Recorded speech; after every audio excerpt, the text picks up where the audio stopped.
Bismillah, alhamdulillah, salatu wassalamu ala rasulillah wa ala alihi wa sahbihi ajma'in. Asyhadu an la ilaha illallah wahdah la syarika lah wa asyhadu anna Muhammadan abduhu wa rasuluh. Jazakallahu khairan. Allahumma inna nas'aluka ilman nafi'ah wa na'udzu bika min ilmin la yanfa'. Rabi yang keempat, an yu'addi zakata bi nafsin udah ya? Terima ya? Hah?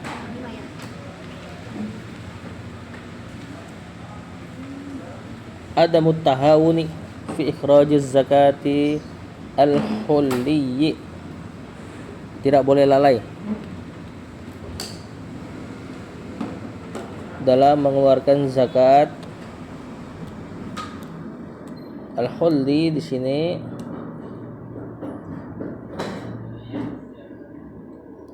perhiasan emas atau perak.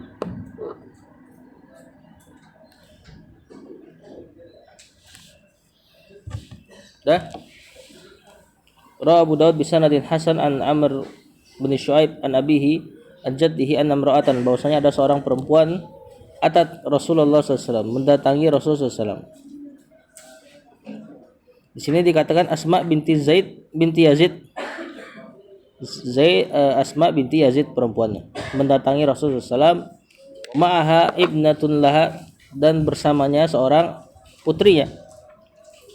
Wa fi yadi ibnatiha masakatan, dan pada tangan putrinya terdapat dua kalung atau gelang.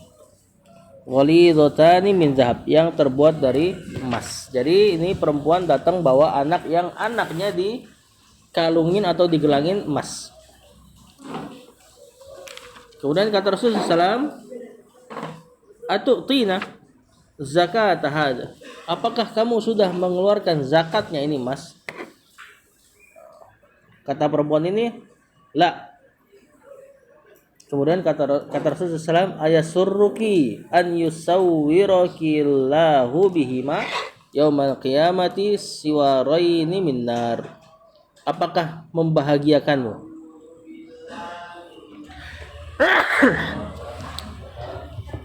Rasulullah SAW, apakah membahagiakanmu Allah isawira, memakaikan bajumu dengan kedua gelang itu dengan digantikan pakaian dari neraka. Maksudnya itu perhiasan nanti digantikan jadi pakaian dari neraka jika tidak dizakati. Jadi perhiasan pun terkena zakat. Wallahu a'lam. Walaupun ini ada perbedaan pendapat.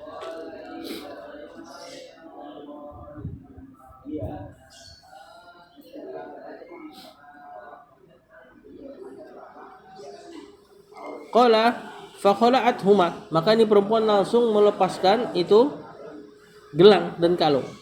Ila Nabi sallallahu alaihi wasallam fa alqathuma ila Nabi sallallahu alaihi wasallam. Maka itu perempuan langsung memberikan dua gelang dan kalung tersebut kepada Nabi sallallahu alaihi wasallam. Wa qalat, dan dia mengatakan huma lillahi wa li rasulih, ini keduanya untuk Allah dan Rasulnya. Langsung dia bukan zakatin tapi disedekahkan.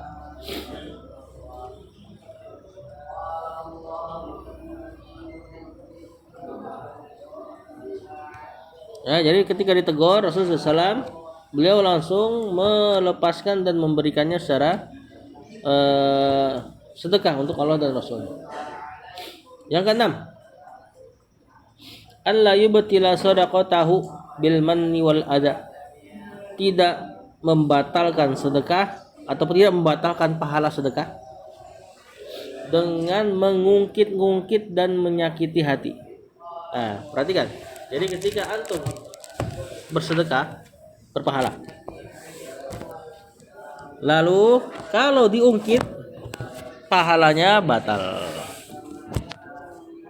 Kedua, kalau enggak diungkit tapi dibikin sakit hati orang. Bisa enggak sedekah enggak diungkit tapi bikin sakit hati orang? Kayak gimana misalnya? Dia enggak ngungkit. Ya gimana misalnya? Coba. Hah? Kan sedekah. Antum kasih dia. Kemudian antum enggak ungkit.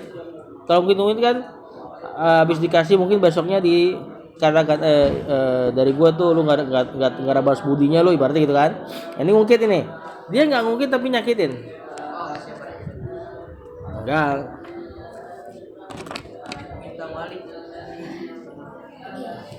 Enggak. Gimana? Kasih makan nih, misalnya kasih makan nasi kebuli. Hah? Itu mah ngungkit. Dia nggak ngungkit tapi nyakitin si pemberi, si penerima. Oh ini masuk makan, lu nggak ini apa? Lu nggak makan. Ya misalnya gitu. Pokoknya yang kira-kira si penerima tuh nggak senang lah dengernya. Atau enggak antum ngasih makan, kemudian bilang nih makanin bel lah. Tahu nggak bel? Apalagi misalnya masih makan terus satu tanya enak gak, terus dia bilang enak, terus satu bilang enak lah gratis. Nah, itu masuk nyakitin tuh. Ini membatalkan pahala. Dia membawakan sebuah ayat, ya ayyuhalladzina amanu, wahai orang-orang beriman, la tubtilu shadaqatikum bil manni wal adza, jangan batalkan pahala sedekah kalian dengan alman, ungkit-ungkit, wal adza, menyakiti. Rawi Muslim, beliau membawakan hadis fi sahihi an Abi Dzar, dari Abu Dzar, ani Nabi sallallahu alaihi wasallam dari Nabi sallallahu alaihi wasallam beliau mengatakan salah satun la yukallimuhumullah, ada 3 orang yang Allah tidak ajak bicara yaumal qiyamah, pada hari kiamat. Al-Mannan, tukang ungkit-ungkit pemberian. Kemudian yang kedua, alladzi la yu'ti syai'an illa mannahu, yaitu orang-orang yang tidak memberi kecuali pemberiannya diungkit. Wal munafiqu silatahu bil halifil fajiri wal mubsilu izarahu wal musbilu izarahu. Yang kedua, orang yang menawar harga bil halifil fajiri, dengan sumpah-sumpah. Jadi dagang baik jual maupun beli suka mengatakan sumpah pada perdagangannya. Nah, ini Allah nggak suka nih. Ya. Yang benar adalah dalam perdagangan itu justru memudahkan perdagangan. Kalau dia ngasih harga, tawar. Kalau nggak cocok, tinggalkan. Kalau cocok, langsung ambil. Jangan ditekan terus. Orang dagang jual 50.000, ditawar sampai ceban misalnya. Pakai sumpah-sumpah lagi, ini nggak baik. Ya, begitupun yang menjual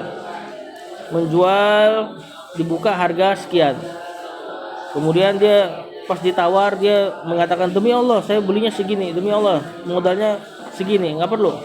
Ya, kalau misalnya nggak cocok, udah tinggal nggak usah dijual. Yang ketiga, al-musbilu izarahu, orang yang isbal, orang yang menjulurkan pakaian dari atas ke bawah melewati mata kakinya.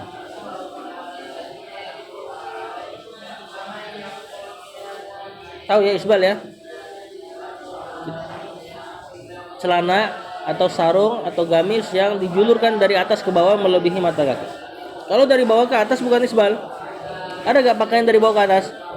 Apa? Kaos kaki. Maka itu gak isbal. Yang isbal dari atas ke bawah, terjulur.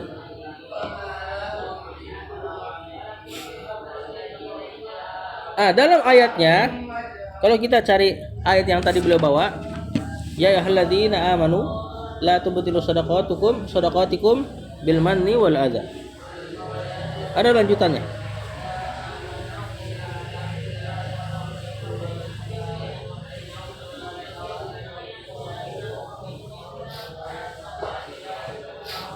Kata Allah, ya ayyuhalladzina amanu la tubtilu shadaqatikum bil manni wal adza alladzi yunfiqu malahu ria'an nas wa la yu'minu billahi wal yawmil akhir famathaluhu kamathali safwanin 'alaihi turabun fa asabahu wabilun fatarakahu salda la yaqdiruna 'ala syai'in mimma kasabu wallahu yahdil qaumal kafirin.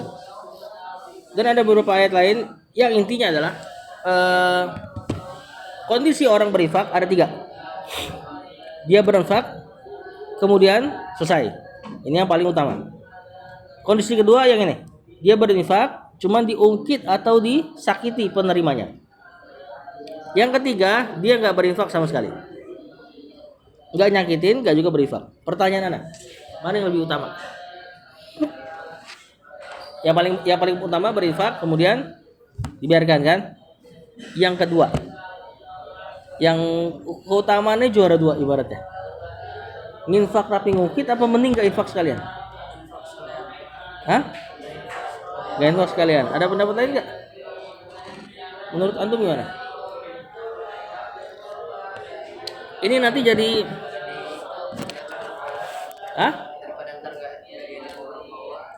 ahsan.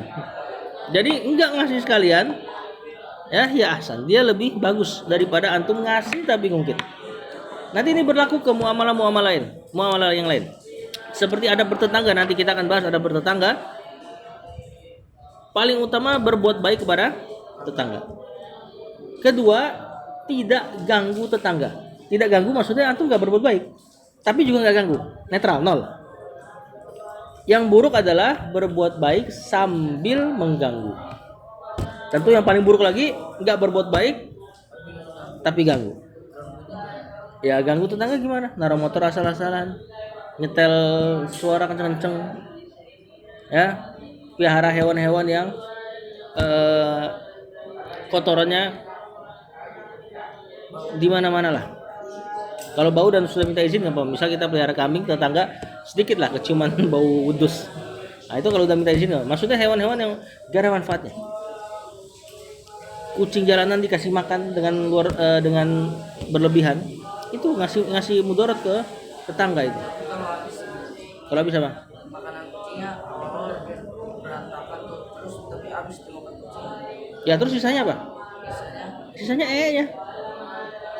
nya itulah nanti yang ganggu. Mending bisa diatur nya di satu tempat. Jok dicakar-cakar. Burung dara kan nya mana-mana. Ayam sama kan? Kalau bisa disangkar. Gangguan kepada tetangga nanti sama kayak ini. Lebih baik enggak ganggu, enggak baik. Sama kayak ini. Lebih baik enggak sedekah tapi enggak nyakitin.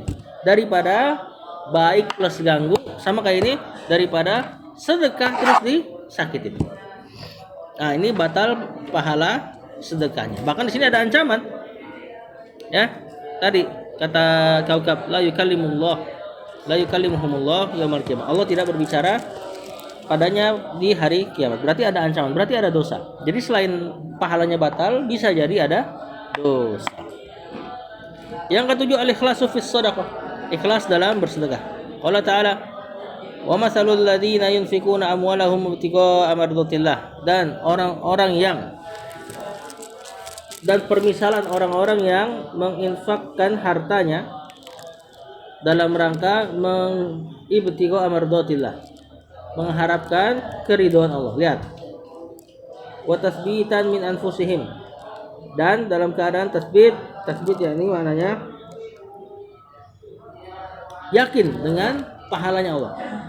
Dari jiwanya, kama sali jannatin, seperti permisalan sebuah kebun, birabwatin, kemudian di dataran tinggi, asabaha wabil, dan dia ditimpa dengan hujan yang deras. Dataran tinggi kena hujan deras, ada mudarat gak? Banjir gak? Enggak. Kalau misalnya banyak pohonnya insya Allah enggak. Dataran tinggi yang terkena hujan deras malah ngasih banyak manfaat. Nanti ngasih kesuburan di situ, ngalir airnya ke bawah. Sebaik-baik hujan yang ada di dataran tinggi. Memberikan cadangan air lagi nanti untuk orang-orang di sekitarnya. Fatat ukulaha, maka datang makanannya, maksudnya dari hujan tersebut terhasilkan makanan difaini, 2 kali lipat. Fa illam yusibha wabilun fatol. Kalaulah tidak ditimpa dengan hujan yang deras, fatol, maka hujan yang ringan. Atau bahasa kita gerimis. Wallahu bima ta'maluna basir. Dan Allah terhadap orang-orang yang beramal maha melihat. Nah, ini ibarat orang yang berinfak dengan ikhlas, seperti dataran tinggi yang Allah siramkan dengan dia hujan, dan hujan yang ngalir dan memberi faidah kepada sekitarnya. Ini kalau ikhlas.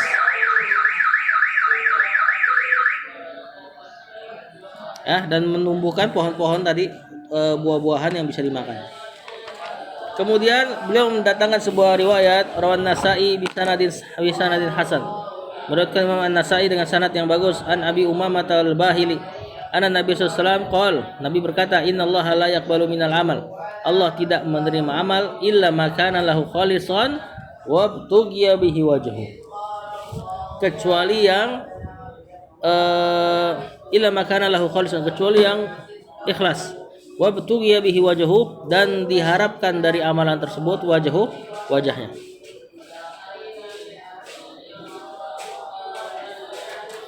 Nah, karena sebagian orang sedekah bukan untuk keikhlasan. Keikhlasan berarti kan mengharap pahala.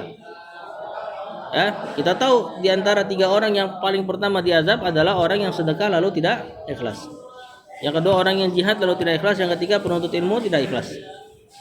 Ya, orang sedekah untuk dikatakan dermawan, nah ini bahaya nih. Bisa jadi orang pertama yang dimasukkan ke neraka. Yang kedelapan, ikhfa'us shadaqah. Ikhfa'us shadaqati, menyembunyikan sedekah. Kecuali jika ada hajat. Jika ada hajat tidak apa-apa menampakkan sedekah sebagai syiar. Hukum asalnya sedekah disembunyikan. Allah Ta'ala wa in tukhfuha, jika engkau menyembunyikan sedekah, wa tu'tuha, dan memberikannya al-fuqara, kepada orang-orang fakir, fa huwa khairun lakum, itu lebih baik. Wa yukaffiru ankum min sayyi'atikum, dan Allah akan menghapuskan dari kalian dosa-dosa kalian. Wallahu bima ta'maluna khabir, dan Allah terhadap apa yang kalian lakukan maha teliti. Jadi nggak usah takut ketika menyembunyikan sedekah. Allah nggak tahu, tentu Allah tahu. Menyembunyikan sedekah, kecuali sedekah wajib ya. Sedekah wajib apa? Zakat. Zakat harus ditampakkan, sebagai syiar. Nah, itu termasuk menyembunyikan. Ya, jadi menyembunyikan secara zahir, maksudnya antum sembunyikan memang nggak orang tahu, atau memang infak yang secara umum diumumkan tapi antum sembunyikan nama antum.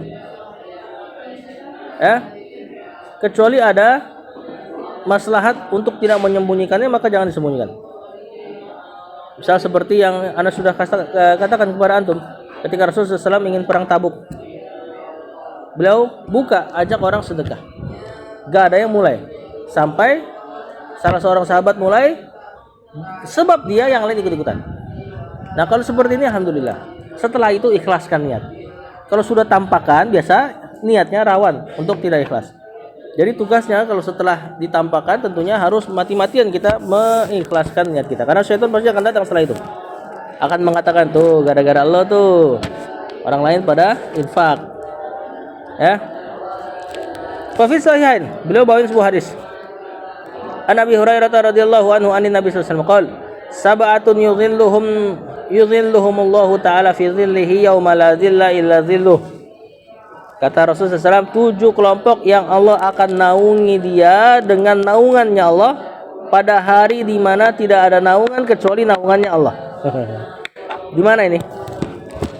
Padang mahsyar. Padang mahsyar sudah pernah dijelaskan ya. Keadaannya orang-orang terjemur dengan matahari setinggi 1 mil. Sebagian mengatakan 1 jengkal. Ya, karena mil, di mana mil itu apa? Kayu celak yang buat ini mata. Kurang lebih segini. Tapi nggak bisa mati. Kalau bisa mati sekalian enak. Ya, atau 1 mil ukuran yang itulah, ukuran yang maklum, 1 mil, 2 mil, 3 mil. Itu juga kan udah deket banget. Cuman nggak bisa mati. Orang kepanasan. Nanti keadaannya ada yang tenggelam dengan keringatnya. Ada yang keringatnya sampai ke lehernya. Ada yang keringatnya sampai pinggangnya, seterusnya. Yang buruk amalannya, dia tenggelam dalam keadaan tenggelam keringat sendiri. Dan berbeda-beda. Nah, itu nggak kebayang gimana bentuknya. Kok bisa ada orang tenggelam segini, yang lain segini, yang lain segini. Allahu a'lam kayak gimana. Ya, intinya itu yang Rasulullah SAW sampaikan, kita imani. Nah, ada 7 kelompok yang Allah naungi dengan naungan arsy-Nya Allah. Jadi ternaungi oleh arsy-Nya Allah. Yang pertama, imamun adlun, imam yang adil. Yang kedua, syabun nasya'a fi ibadatillah. Anak-anak muda yang tumbuh dalam ibadah kepada Allah. Mudah-mudahan antum semua dan kita termasuk. Syab dalam bahasa Arab 40 tahun ke bawah. Jadi pemuda enggak cuma 17 tahun. 40 tahun ke bawah disebut syab.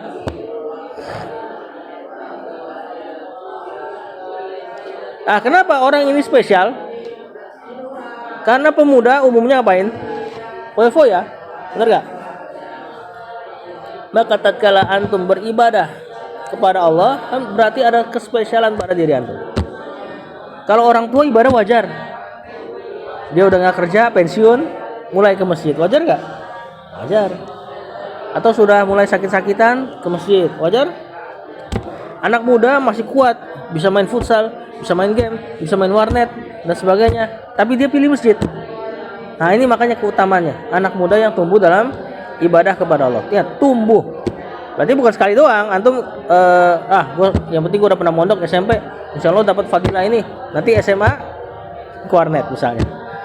Sama aja berarti. Tumbuh dalam ibadah kepada Allah. Berarti istiqomah. Wa rajulun qalbuhu mu'allaqun fil masajid. Atau seorang laki-laki, anak muda atau tua, yang hatinya terikat dengan masjid. Ini kata para ulama, seperti misalnya dia nungguin maghrib ke isya, nungguin isya setelah sholat maghrib. Emang senang di masjid, gak mau ngapain, gak ada yang nahan dia di masjid kecuali supaya nunggu sholat isya. Kangen sama azan. Orang-orang seperti ini juga akan dinaungi. Ini gak tua gak muda. Nah, kalau antum bisa dapat dua, alhamdulillah. Tadi imamun adil, afwan, anak tambahan. Pemimpin yang adil diantara juga pemimpin rumah ya. Ini enggak terbatas pada pemimpin sultan, negara dan sebagainya. Kemudian siapa lagi? Warajulani tahabba fillah. Dua orang yang saling mencintai karena Allah. Ini laki-laki dengan laki-laki. Bisa dikatakan sahabat CS kental, bestie. Tapi dia berteman tapi dia berteman karena Allah. Berteman karena Allah gimana sih?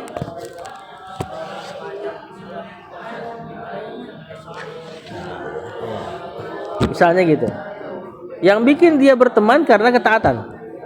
Bukan karena dari kecil gue udah sama-sama nih, enggak.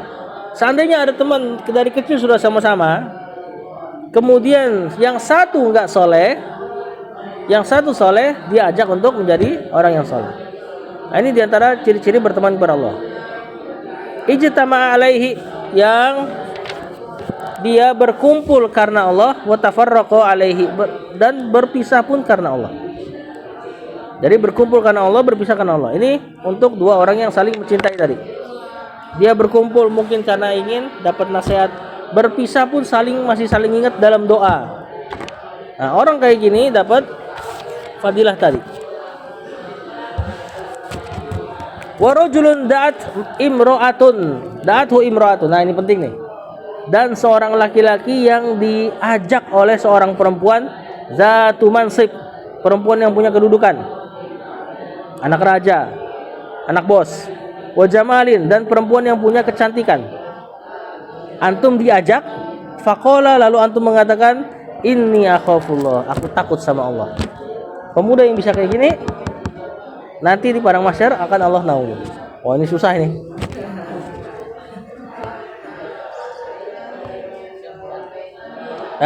Ini diantara perkara yang susah. Tadi perempuannya punya mansib, punya kedudukan. Kalau gembel di jalanan, insya Allah lah, antum masih mau nolak, banyak lalatnya misalnya.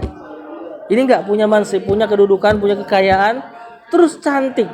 Atau misalnya ada anak raja, anak bos tapi jelek, masih bisa nolak lah. Ya, ini punya kecantikan, da'athu. Si perempuan ini ngajak laki-lakinya. Enggak dijelaskan ngajak apa. Kalau ngajak zina, itu pasti diantara mananya. Kata para ulama bisa jadi dia ngajak nikah. Tapi antum tidak mau menikahinya karena takut tanggung jawab yang berat. Misalnya nih, antum orang yang miskin misalnya,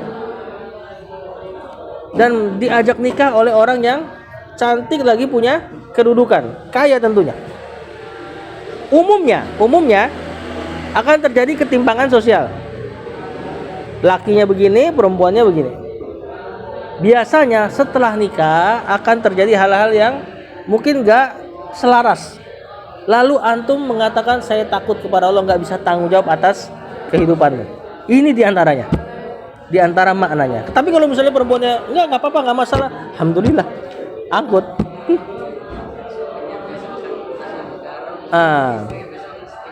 Ya kan? Akhirnya nanti si istri apa ya, dalam keadaan nggak bersyukur nanti sama suaminya. Kemudian si calon suami mengatakan saya takut sama Allah, nggak bisa menghidupin kamu seperti bapak kamu. Nah, ini diantara yang dapat keutamaan ini, kata para ulama. Walaupun banyak ulama yang mengarahkan cuman ke zina, jadi perempuan ini ngajakin zina. Ya, sebagaimana Nabi Yusuf digoda sama siapa?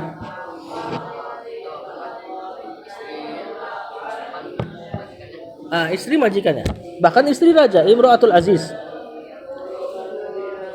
Diajak masuk ke kamar, dikunci semua pintu. Kalau antum gimana? Cuma ya beliau enggak. Beliau malah kabur ke pintu, lalu ditarik bajunya sama perempuan tersebut, robek bagian belakang. Nah, ini diantara perkara yang sulit. Ya, digoda sama orang yang punya kedudukan dan kecantikan. Orang punya kedudukan, perempuan punya kedudukan, misalnya terjadi naudzubillah sesuatu yang Allah haramkan kepada diri kita dengan perempuan yang punya kedudukan, insya Allah kita aman, karena dia punya kedudukan. Ya, dia bisa sembunyiin hubungan antum, udah aman, yang penting besok lagi ya misalnya, naudzubillah. Nah, kalau antum hindari, dapat ini. Nah, minimal kalau kita nggak tumbuh dalam ibadah, minimal kalau kita nggak terikat dengan masjid hatinya, kalau ternyata pernah kejadian kayak gini, ya cobalah antum untuk kabur. Jangan justru aji mumpung, wah kebetulan nih, ya kan, udah cakep, seterusnya. Apalagi kalau tinggal di luar negeri, naudzubillah. Ana dapat beberapa cerita kaum muslimin yang tinggal di luar negeri, kalau nggak salah di Amerika. Jadi dia kuliah, orang soleh, alhamdulillah. Ya, orang soleh, berjanggut dan sebagainya. Dia kuliah di kuliah umum aja.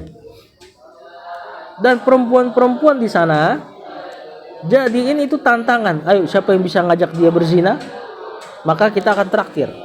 Antum bayangin, antum digituin misalnya sama para perempuan. Siapa yang bisa ngajak si fulan berzina, kita akan traktir dia. Akhirnya suatu hari dia diikutin pas mau masuk apartemen, si laki-laki soleh ini, muslim ya. Pas mau masuk dibuntutin, dikunci pintunya sama 2 mahasiswi. Dan pakaiannya tentu kita udah kebayang lah bagaimana. Antum tahu apa yang dilakukan laki-laki muslim ini? Itu kalau nggak salah dia di lantai keberapa gitu ya rumahnya, bukan di lantai 1, lantai 2 atau lantai 3, kayaknya nggak mungkin yang di atasnya. Dia loncat dari jendela ke bawah, patah kakinya. Ya. Mudah-mudahan dia termasuk yang masuk ke sini. Jadi dia lebih pilih loncat, lebih pilih patah kakinya ketimbang zina. Nah, ini perkara yang berat ini. Nah, tapi kita nggak bisa gambarkan, ya siapa tahu ceweknya jelek, misalnya gitu kan. Tapi kan secara umum orang bule, tentu diantara kriteria yang orang Indonesia suka, orang-orang Muslim suka, ya kan, dibanding Muslim-Muslim lainnya. Wallahu a'lam. Faqala inni akhafullah. Maka tatkala diajak menikah tapi nggak sanggup, atau diajak zina, laki-laki ini mengatakan aku takut kepada Allah. Orang setelahnya, wa rajulun tasaddaqa bi shadaqatin fa akhfaha hatta la ta'lama shimaluhu ma tunfiqu yaminuhu. Nah, ini pembahasan kita. Dan seorang laki-laki yang berinfak lalu dia menyembunyikan infaknya sampai tangan kirinya tidak mengetahui apa yang tangan kanannya infakkan. Ini ungkapan kinayah ya. Ada maknanya, bukan berarti antum berinfak harus tangan kiri diumpetin begini. Tapi teriak-teriak gue infak nih. Sama aja kalau kayak gitu. Tangan kiri nggak tahu tangan kanan, maksudnya adalah orang terdekat pun nggak tahu terhadap infaknya si laki-laki ini. Kiri sama kanan biasa sama-sama kan? Bener gak? Antum mau masang sesuatu pasti kerjasama antara tangan kiri dan tangan kanan. Bener? Antum pergi kemana-mana, insya Allah nggak pernah tangan kiri taruh di rumah. Pasti ikut mulu sama si kanan. Nah ini ungkapan tangan kiri nggak tahu apa yang tangan kanan infakkan, maksudnya sampai bahkan CS antum pun, orang terdekat pun nggak tahu apa yang antum infakkan. Kalau bisa disembunyikan seperti ini, maka ini diantara yang dapat naungan Allah. Tadi ingat sekali lagi, bukan berarti tangan kiri antum harus diumpetin ya. Tangan kiri diumpetin tapi diumumin sama aja. Ya, infaknya begini. Kemudian difoto, habis infak nih, taruh status ya sama aja. Nah, ini ungkapan untuk sangat menyembunyikan infak. Ya, di antara para salafus saleh, orang-orang saleh terdahulu, mereka punya kebiasaan malam-malam manggul makanan taruh di rumah orang, entah rumah janda dan sebagainya. Ya, dan nggak diketahui sampai wafat. Pas wafat, baru tuh tahu-tahu misalnya si janda tersebut kok nggak ada lagi yang ngirimin makanan nih, biasa tiap minggu. Nah, barulah diduga kau berarti si fulan lah yang memberi makan saya. Setelah dia wafat nggak ada lagi makanan. Tuh, sampai wafat disembunyiin, nggak ada yang tahu kecuali dia sama Allah. Nah, ini diantara misalnya menyembunyikan infak. Kemudian yang terakhir, wa rajulun zakarallaha khaliyan fa fadat ainahu. Dan orang yang mengingat Allah dalam keadaan sendirian. Ini seperti sholat malam kemarin. Ya, kemudian dia berzikir, kemudian dia sholat atau baca Quran, fa fadat ainahu, lalu menangis matanya, mengalir kedua air matanya. Nah, ini diantara 7 kelompok yang dapat naungan Allah di padang mahsyar. Tadi yang pertama apa?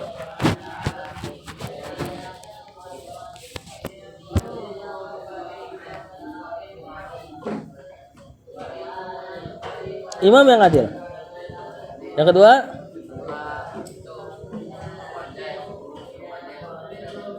ya, pemuda yang tumbuh dalam beribadah kepada Allah. Yang ketiga,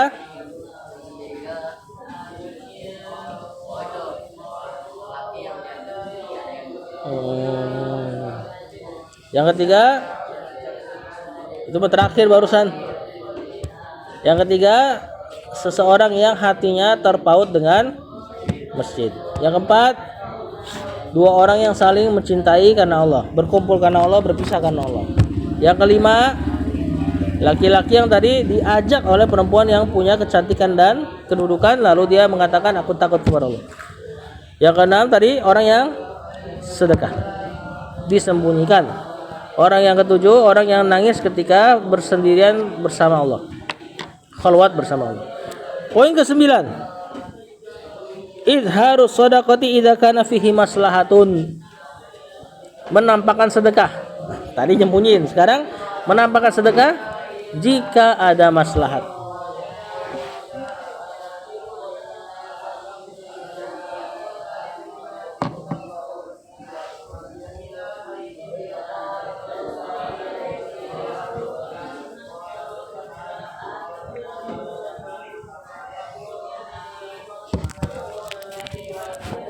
Allah Ta'ala in tubadus sadaqat fa bi ni'mahi. Jika kalian tampakkan sedekah maka bagus, kata Allah. Nah, ini kalau ada maslahat, ingat ya. Rawi Muslim an Jarir bin Abdullah radhiyallahu anhu qala kunna inda Rasulillah sallallahu alaihi wasallam. Kami pernah di sisi Rasulullah sallallahu alaihi wasallam fi sadrin nahar, di sebuah siang lah istilah. Faja'ahu qaumun hufatun uratun mujtabi. Lalu datang satu kaum yang hufat. Hufat di sini maknanya nyeker. Urat, enggak berbaju. Ingat, orang Arab kalau bilang urat, enggak berbaju, di antara maknanya bukan berarti bugil, tapi dia hanya memakai satu kain. Apa satu kain itu? Sempak. Mana ada sempak zaman dulu?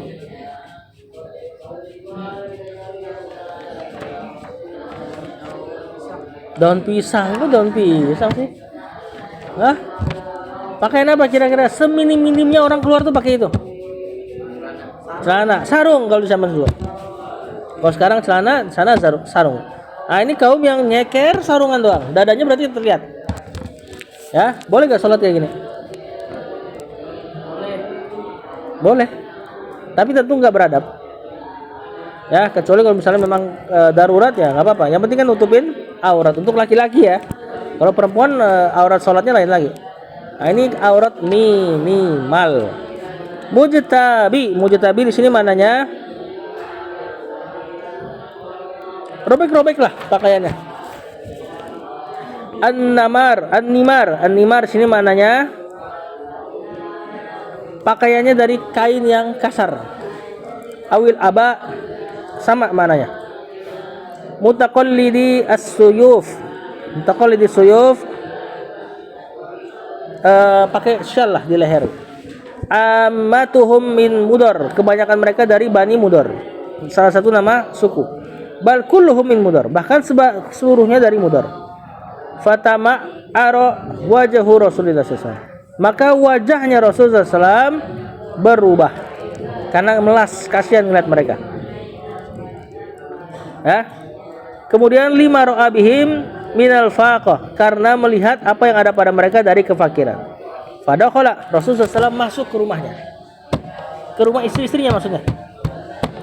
Summa kharaja, kemudian beliau keluar. Fa'amara Bilalan, dia nyuruh Bilal.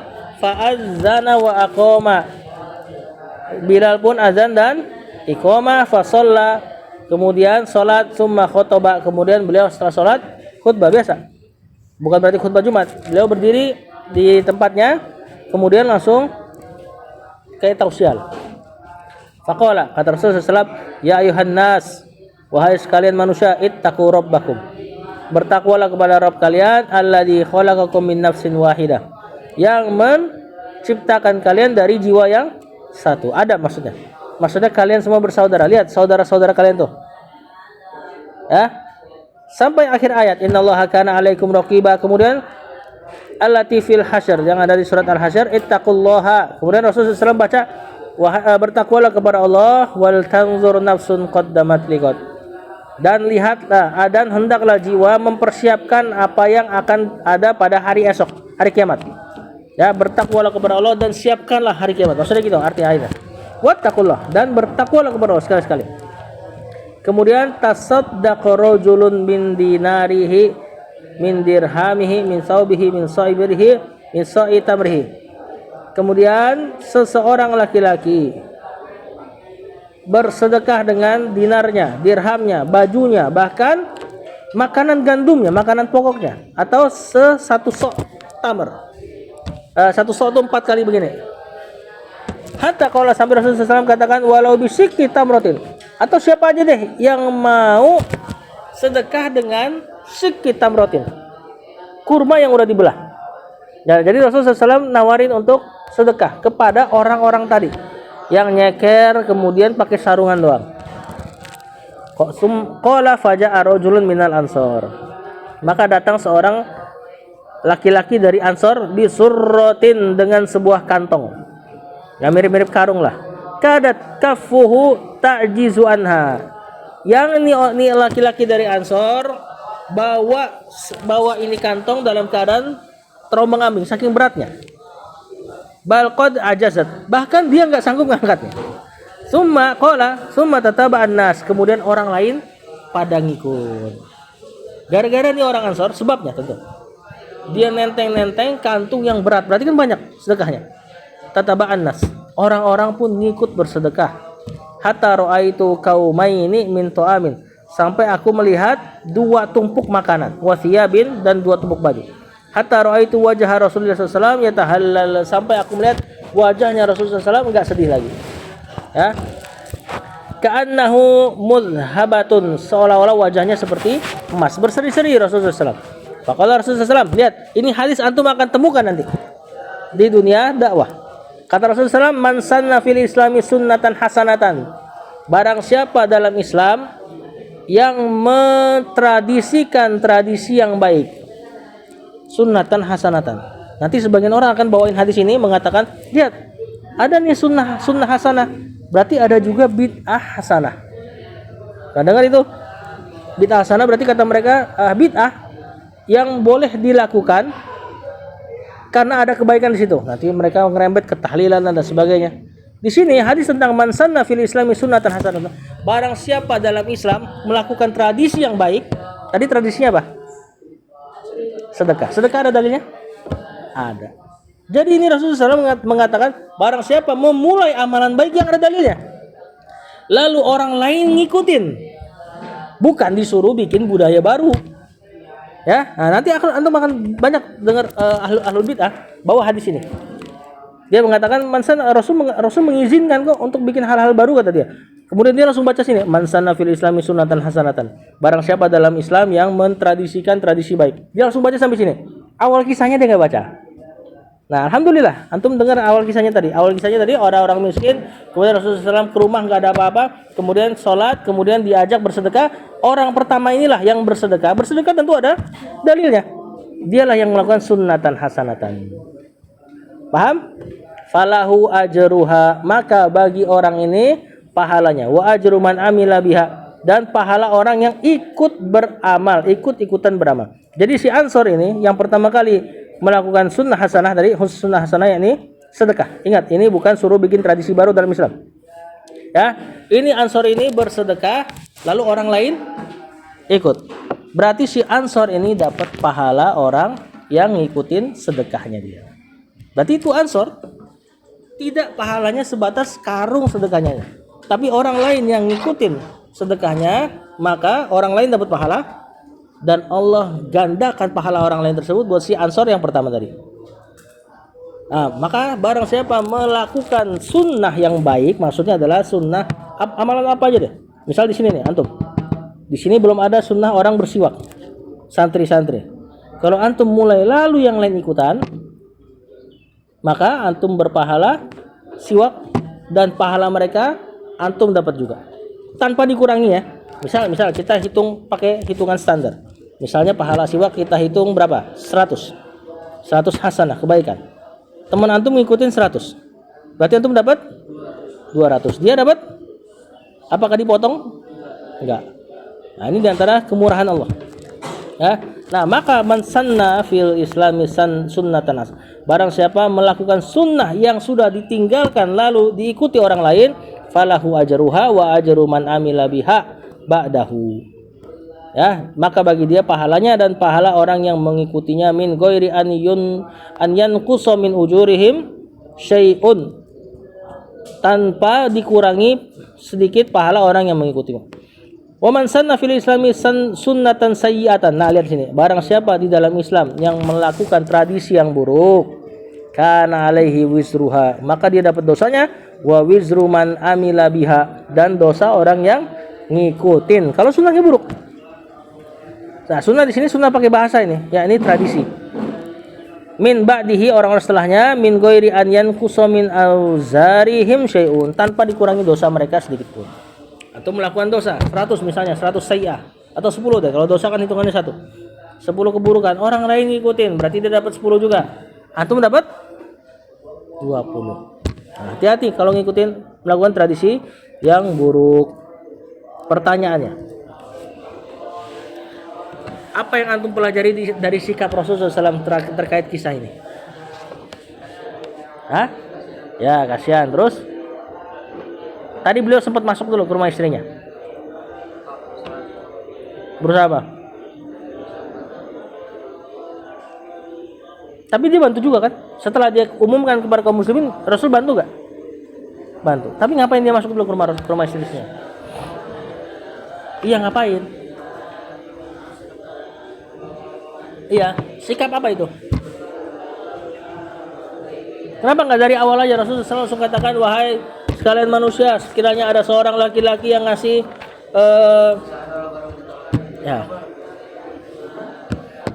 dia memulai dari dirinya sendiri dulu sebelum diajak orang lain. Nah, ini penting nih. Ya, jadi jangan jadi pengompor kebaikan sendirinya nggak ngamalin. Beliau berusaha dulu cari makanan di rumah, cuman nggak ada. Dan beliau biasa dalam keadaan sempit hidupnya Rasulullah SAW. Karena memang apa yang dia ada selalu dikasih. Nah, pada saat itu mungkin nggak ada sama sekali istri-istrinya pun. Paling cuma ada air sama beberapa kurma. Ya, atau bahkan nggak ada kurmanya. Nah, maka ketika beliau dapati nggak ada apa-apa, baru beliau mengajak kaum muslimin untuk bersedekah.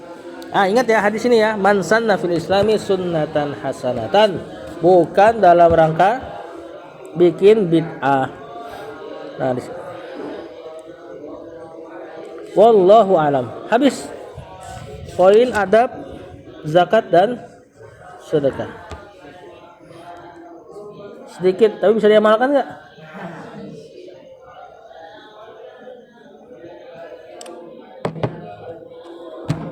Udah nih.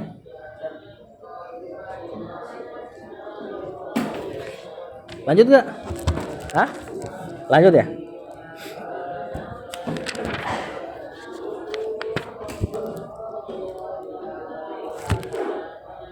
Kita lanjut aja satu poin. Adabul haji wal umrati. Adab haji dan umrah. Yang pertama al-istidadu lil haji bisau apa ini bacanya? Bitaubatin. Mempersiapkan haji dengan taubat shadiqatin, taubat yang jujur. Nah, di antara adab untuk berhaji adalah antum bertaubat. Ya, karena ada kemungkinan mati. Apalagi zaman dulu ya, zaman dulu orang berhaji itu seperti orang perpisahan. Karena nggak tahu bisa balik lagi apa enggak.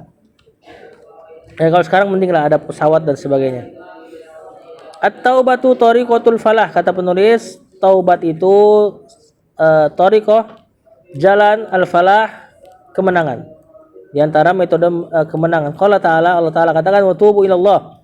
Taubatlah kepada Allah jami'an seluruhnya ayyuhal mu'minun la'allakum tuflihun, supaya kalian beruntung, supaya kalian sukses. Taubat apa sih taubat? Nah, sebelum masuk minta ampunan. Artinya apa? Taubat secara bahasa taubat itu artinya kembali. Kembali kepada Allah. Taubat ada 3 syaratnya. Nah, ini catat nih. Syarat taubat ada 3. Yang pertama menyesali.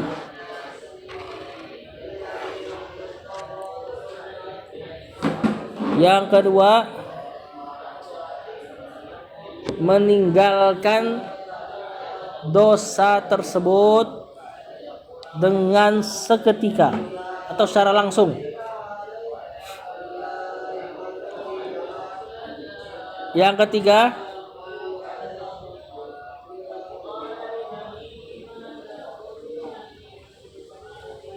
bertekad tidak mengulang.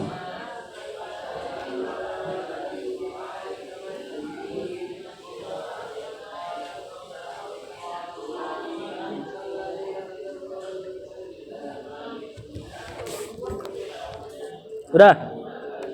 Ini dosa kepada Allah. Taubatnya syaratnya 3 tadi. Dia apa tadi? Menyesal. Misal dia bertobat dari dosa apa, misalnya dosa kepada Allah,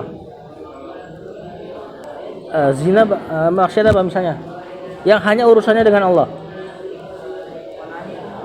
Nah, misal onani deh. Jazakallahu khairan, contoh yang bagus.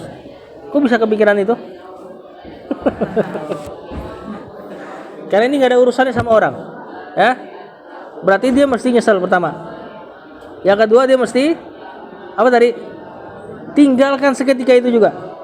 Misalnya dia nyesel tapi masih melakukannya, maka ini belum terhitung taubat. Yang ketiga mengulangi, bertekad tidak mengulangi. Misalnya dia nyesel terus berhenti tapi ada niat besok lagi ya, ini belum dihitung taubat. Kapan terkumpul 3 baru jadi taubat? Nyesel langsung berhenti seketika itu juga, dan jangan ada tekad ngulangin. Berarti tekadnya berhenti.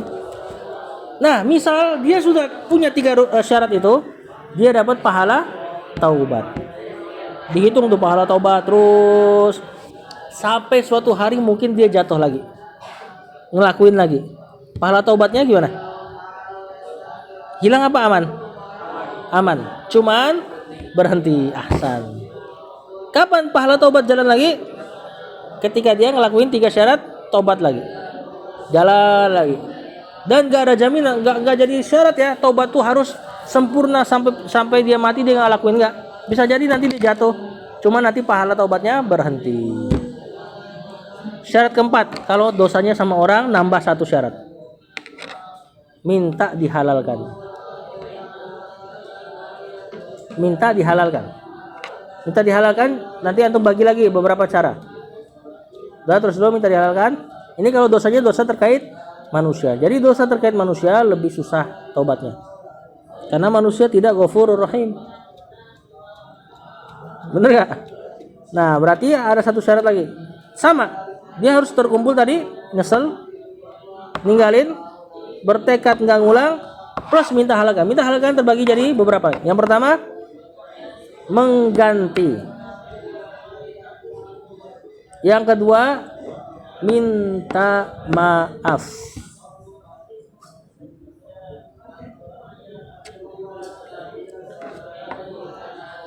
Minta maaf ini atau kasih garis miring atau doakan.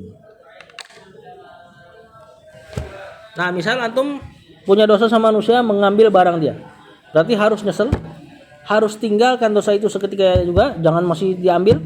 Yang ketiga, bertekad nggak ngambil barang dia lagi. Yang keempat, pulangin tuh duitnya kalau mencuri. Atau kalau antum nggak bisa memulanginya, misalnya antum sudah miskin, udah nyuri miskin lagi kan, bisa gitu tuh, yang nyuri malah miskin. Kemudian antum pakai cara yang kedua, minta maaf. Kalau dia maafkan, alhamdulillah. Tapi kalau antum minta maaf, kira-kira malah bikin dia jadi marah, karena ada gitu tuh beberapa kasus, antum minta maaf, masalah dia sama antum malah makin besar, maka antum harus banyak-banyak doain dia, sambil tetap ngumpulin duit untuk masuk ke poin pertama, menggantinya.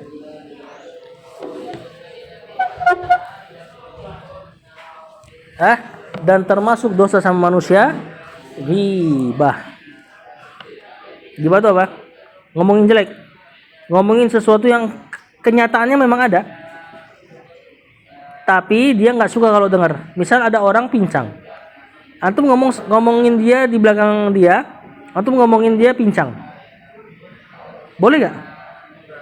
Nggak boleh. Itu ghibah. Tapi beneran nggak tutup pincang ada di dia? Beneran. Nah, sesuatu yang memang kenyataan tapi nggak suka didengar oleh orang yang dikatakan, ya itu disebut ghibah. Kalau nggak kenyataan, disebut bustan. Bustan lagi, bustan maaf, kebun, buhtan. Atau yang biasa kita terjemahkan dengan tuduhan, fitnah, bahasa kitanya tuh. Nah, ini lebih parah lagi. Nggak ada pada dia, antum bilang nih, ini cara halalkannya gimana? Kalau nggak bisa diganti itu, maka itu poinnya yang hanya yang di bawah. Minta maaf atau bersihkan namanya, atau banyak didoakan. Nah, bersihkan namanya gimana caranya? Yaitu antum klarifikasi terhadap ucapan yang kira-kira mendengar, terhadap ucapan antum klarifikasi terhadap orang-orang yang sekiranya mendengar ucapan antum. Misalnya antum ketika gibahin di majelis ini, majelis kelas 3, antum sadar dengan perbuatan buruk itu, antum harus klarifikasi ke semua anak kelas 3. Dan ini susah, bisa jadi kelas 3 sudah nyebarin lagi ke orang lain dan sebagainya. Kalau gibah antum minta maaf biasanya jadi berantem, bener gak? Antum bisa gibahin dia jelek banget, pokoknya gak enak banget didengar lah. Antum mau minta halalkan, minta maaf, tapi lihat dulu, kalau minta maaf sekiranya jadi permasalahan yang besar, maka maka banyak doakan. Assalamualaikum. Alhamdulillah. Ya, maka minta dihalalkan. Banyak didoakan si orang yang antum gibahi tersebut. Nah, ini taubat yang dijelaskan oleh Al-Imam An-Nawawi di kitab Riyadhus Shalihin.